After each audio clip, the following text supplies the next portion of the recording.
Hello दोस्तों, refix India के YouTube channel पे आपका फिर से स्वागत है। तो आज की वीडियो में हम बात करेंगे, हमारे पास सेट है हाइसेंस कंपनी का।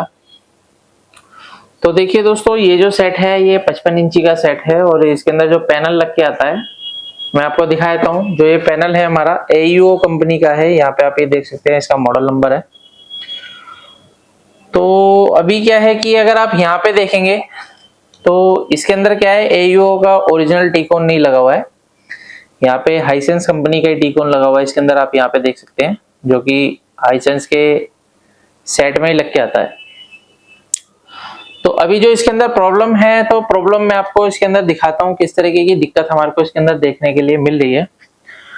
तो यहाँ पे क्या है, सेट को हम ऑन करते हैं।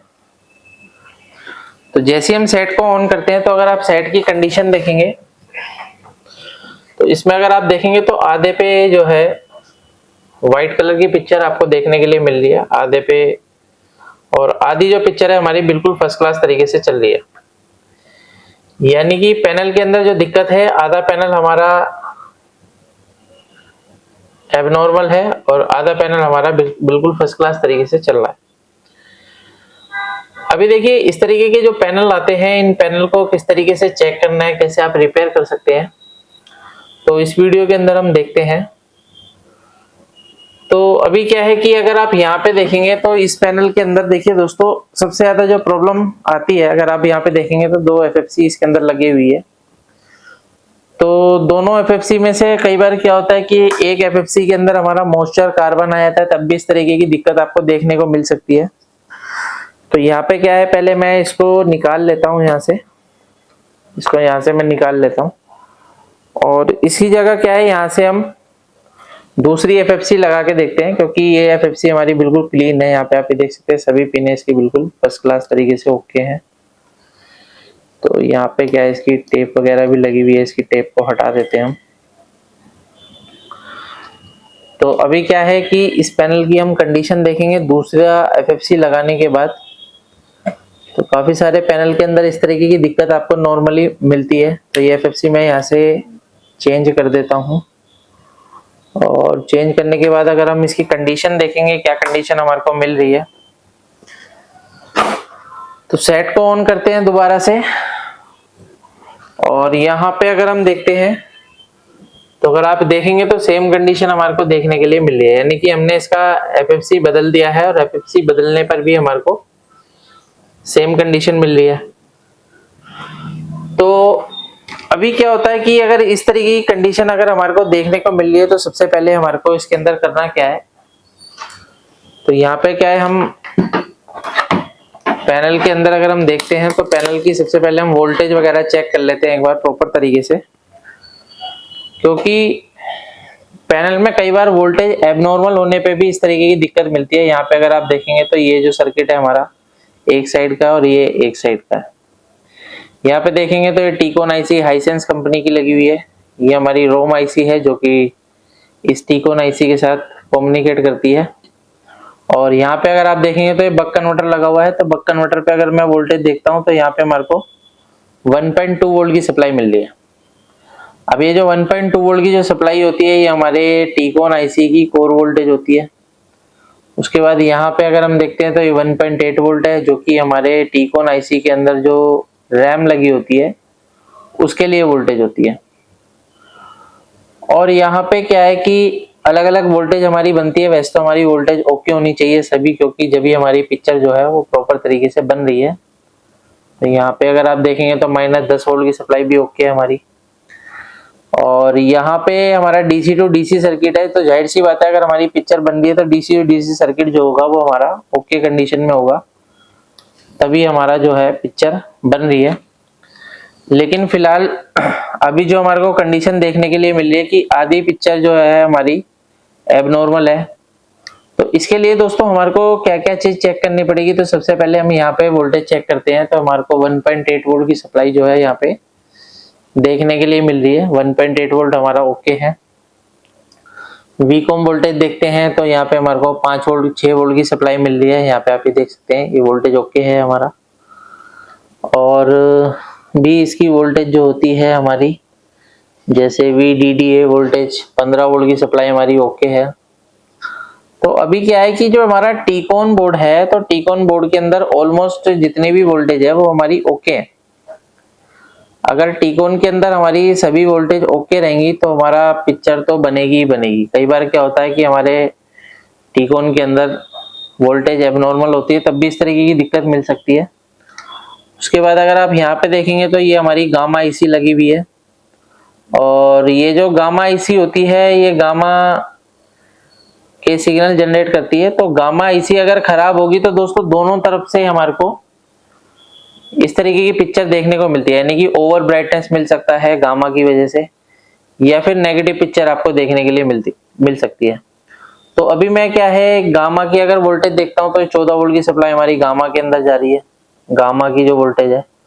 उसके बाद यहाँ पे देखेंगे तो 7 वोल्ट की सप्लाई हमारी गामा में जा रही है, और यहाँ पे आप ये देख सकते हैं 6 वोल्ट आ रहा है यहाँ पे। और यहाँ पे अगर हम देखेंगे तो ये 1.6 वोल्ट की सप्लाई आ रही है। और देखिए दोस्तों यहाँ पे क्या है कि गामा का सर्किट हमारा परफेक्ट तरीके से काम कर रहा है, जिसकी वजह से आधी पिक्चर तो हमारी बिल्कुल परफेक्ट है, ओके है। अभी बात रहती है कि यहाँ पे अगर आप देखेंगे तो इसका आधा हिस्सा ये होता है। तो इसमें से मैं क्या काम करता हूँ, सबसे पहले मैं इसको यहाँ से रिमूव करता हूँ एक साइड से, और एक साइड से रिमूव करने के बाद अगर हम देखते हैं पैनल की क्या कंडीशन रहती है, तो कई बार क्या होता है कि एक साइड से निकालने के बाद पिक्चर हमारी ओके हो जाती है, क्योंकि पैनल हमारा आधे आधे हिस्सों में डिवाइडेड है। तो यहाँ पे अभी आप देखेंगे एक निकालने के बाद हमारी आधी पिक्चर पूरी व्हाइट हो गई और आधी हमारी एबनॉर्मल है। तो अभी अगर इस तरीके की कंडीशन अगर मिल रही है तो सबसे पहले देखिए हमारे पैनल के अंदर होता क्या है। इस पैनल के अंदर सबसे ज्यादा ये जो रोम आईसी है ये खराब हो जाती है, जिसकी वजह से इस तरीके की दिक्कत मिल सकती है। लेकिन अभी रोम आईसी की प्रॉब्लम हमारे को नजर नहीं आ रही है, क्योंकि अगर ये रोम आईसी खराब हो जाएगी तो आपकी आधी पिक्चर बंद हो जाएगी, आधी पिक्चर बनेगी और आधी बंद हो जाएगी। यहाँ पे रोम आईसी लगी हुई है, ये आईसी भी हमारी टीकॉन आईसी के साथ कम्युनिकेट करती है। तो अभी अगर हमारे को इसको चेक करना है तो सबसे पहले हमारे को ये देखना पड़ेगा, कई बार कॉफ की दिक्कत भी हो सकती है।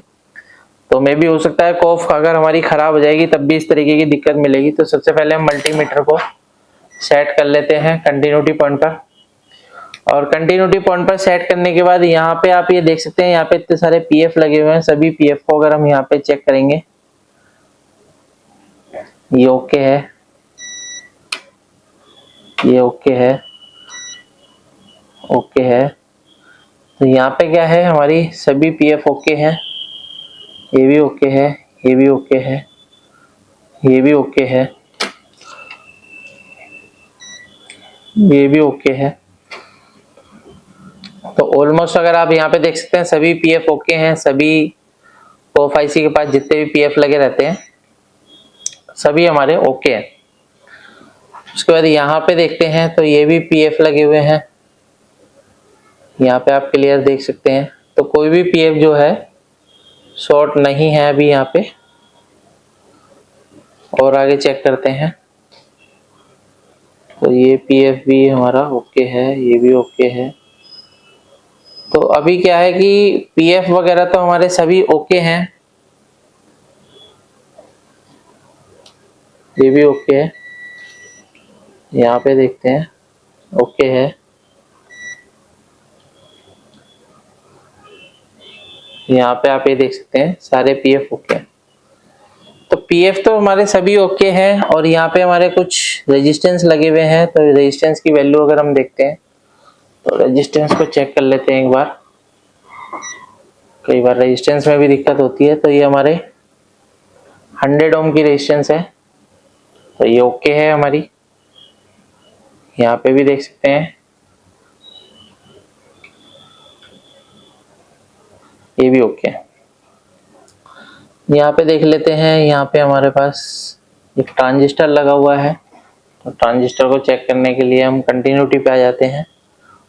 तो ट्रांजिस्टर बेसिकली क्या है, जब भी हम चेक करते हैं तो इसके अंदर बीप साउंड नहीं आनी चाहिए। यहाँ पे रेजिस्टेंस लगी हुई है, तो रेजिस्टेंस की अगर हम वैल्यू देखते हैं तो ये लो वैल्यू की रेजिस्टेंस है।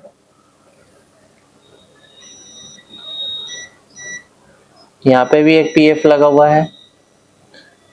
यहाँ पे जो पीएफ है ये हमारे को 6 होम्स के साथ शॉर्टिंग दिखा रहा है। तो बेसिकली देखिए ये जो 6 होम्स के साथ हमारे को शॉर्टिंग दिखा रहा है, तो यहाँ पे जो सप्लाई इसकी आ रही है, यहाँ से इसकी सप्लाई आ रही है, यहाँ पे आप ये देख सकते हैं ये सप्लाई हमारी आ रही है। तो ये सप्लाई हमारी है जो कि हमारी 6 होम्स के साथ शॉर्टिंग दिखा रहा है। तो सबसे पहले हम इस पीएफ को एक बार रिमूव करके देख लेते हैं। अगर पीएफ हमारा ओके है तो हो सकता है कि हमारी कॉफ आईसी खराब हो सकती है। तो मैं यहाँ से इसको क्या है रिमूव करके देखता हूँ, और रिमूव करने के बाद कंडीशन देखेंगे।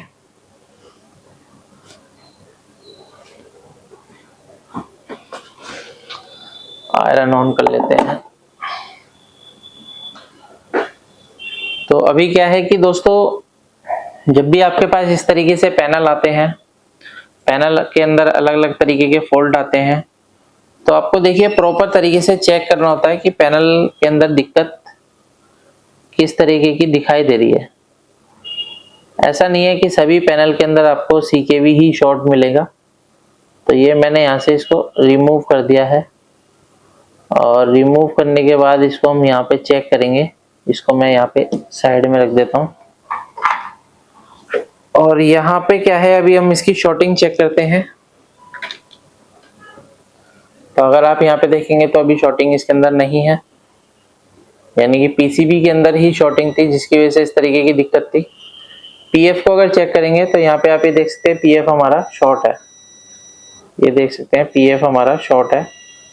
इसको मैंने ऊपर उठा रखा है, यहाँ पे आप ये देखेंगे। तो अभी क्या है कि अगर पीएफ शॉर्ट है तो पीएफ हमने शॉर्टिंग तो निकाल दी है। पैनल की एक बार कंडीशन देख लेते हैं क्या कंडीशन बनती है। फिर से सेट को ऑन करते हैं। अभी क्या है कि हमने अगर यहाँ पे पीएफ जो है निकाला है तो यहाँ पे पीएफ लगाना भी पड़ेगा। तो आधी पिक्चर हमारी देख सकते हैं ओके हो चुकी है, जहाँ पे हमारा एबनॉर्मल हमारे को दिखा रही थी। क्योंकि अभी हमने यहाँ पे एफएफसी निकाल रखी है, इस एफएफसी को हम दोबारा से लगा देते हैं और पूरी पिक्चर एक बार चेक करते हैं क्या कंडीशन है। तो यहाँ पे पूरी पिक्चर चेक करते हैं। इस एफएफसी को भी मैं यहाँ पे से बदल देता हूँ, इसकी ओरिजिनल एफएफसी लगा देते हैं वापस से जो इसकी थी। तो यहाँ पे हम इसकी ओरिजिनल एफएफसी लगा के सीधी पिक्चर चेक करते हैं ऑन करके। तो यहाँ पे अगर आप देखेंगे तो पिक्चर हमारी बिल्कुल फर्स्ट क्लास तरीके से ओके हो गई है, यानी कि जो हमारा पैनल है बिल्कुल फर्स्ट क्लास तरीके से ओके चल रहा है इस टाइम। तो अगर हम उसकी वोल्टेज देखेंगे तो कौन सी वोल्टेज थी जो हमारी शॉर्ट हो रही थी वो भी मैं आपको दिखा देता हूँ, ताकि सभी को पता लगे कौन सी वोल्टेज शॉर्ट होने पे। ये देख सकते हैं ये हमारा HAVDD है, यानी कि HAVDD वोल्टेज ड्रॉप होने पर हमारा जो पैनल की आधी पिक्चर है वो एबनॉर्मल थी। तो इस तरीके से दोस्तों आप किसी भी पैनल को आसान तरीके से रिपेयर कर सकते हैं। अगर आपके पास भी इस तरीके के पैनल आते हैं रिपेयर होने के लिए, पैनल को रिपेयर करने में प्रॉब्लम आती है, तो आप हमारी ट्रेनिंग को ज्वाइन कर सकते हैं। ट्रेनिंग अभी स्टार्ट होने वाली है 1 तारीख से, फिर 15 तारीख से स्टार्ट होगी। वीडियो अगर आपको पसंद आए तो वीडियो को लाइक करें, शेयर करें, कमेंट करें। Thank you friends.